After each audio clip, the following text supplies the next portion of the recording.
Kā jau katru gadu, arī šogad Daugavpils novada Naujenes pagasta Vecstropu ciemā notika Naujenes pagasta sociālo pakalpojumu sociālās palīdzības centra organizētās sporta spēles pensionāriem cilvēkiem ar īpašām vajadzībām. Sporta svētku mērķis ir ne tikai aktīvās atpūtas un sporta popularizēšana, bet arī pensionāru un cilvēku ar īpašām vajadzībām iekļaušanās sabiedrībā veicināšana. Tādā veidā mācot viņiem rast prieku kopā sanākšanas brīžos. Šogad svētkos piedalījās ap 43 cilvēkiem no Vectropiem, Lockiem, Naujenes un Kraujas, sacenšoties savā starpā un izmēģinot veiksmi dažādās sporta disciplīnās – šautriņu mešanā, gredzuņu mešanā mērkī, maisiņu mešanā grozā, kāšu spēlē un pankūku cepšanā. Naujenieši Broņislavs un Regīna Vilcāni uz sporta svētkiem šogad atnākuši pirmo reizi. Taču sports vienmēr un visu dzīvi ir bijis blakus, bez tā ne soli uz priekšu. Vieglatletika, slēpošana, basketbols, volejbols, viss ir izmēģināts. 10 gadus staigāju uz ķīmiku, uz veselības grupu, visas slimības aizgāja projām, viss. Un tagad uzturēt sporta garu, tas ir ļoti vajag nozīmīgi. Uzturēt, jā. Tagad vēl vairāk, laikam. Vēl vairāk. Staigāt kājām, man patīk ar velosipēdu braukt. Jā, lai visi muskuļi strādā.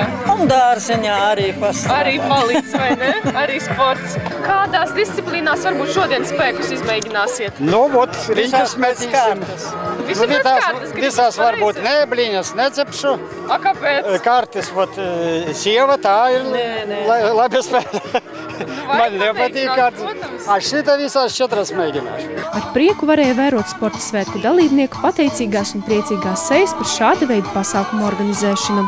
Paši pensionāri uzsver, ka jūtas labi un ir apmierināti ar to, ka var sanākt kopā un aktīvi atpūsties. Pensionāri atzīst, ka vairāk nodarbotos ar sportu, ja vien pašvaldība tādu iespēju loku paplašinātu.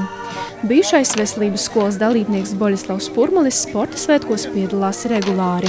Šodien arī ierados šeit, lai uzvarētu, ne tikai piedalīties. Man jau būtu kauns iepriekšējās gados 4-5 medaļas esmu mājās, vesela kolekcija, nu šodien arī ierados. Nu, tāda jau mana ir devīze, vienmēr iet un uzvarēt.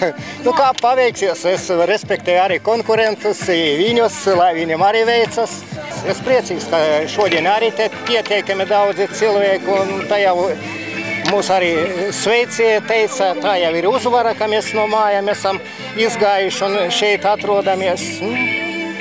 Prieks būs, jau vinēsim, neskumsim arī, ja zaudēsim, arī visiem pāriem vēlu, lai visiem veicas. Svētku dalībnieki bija ieradušies ne tikai sportot un sacensties, bet arī just līdz saviem draugiem un kaimiņiem. Mūžie, atraktīvie, sirdi un garā spriganie pensionāri visas dienas garumā piedalījās sporta svētku organizētajās aktivitātēs, pierādot sev un citiem, ka veselā miesā mājo vesels gars.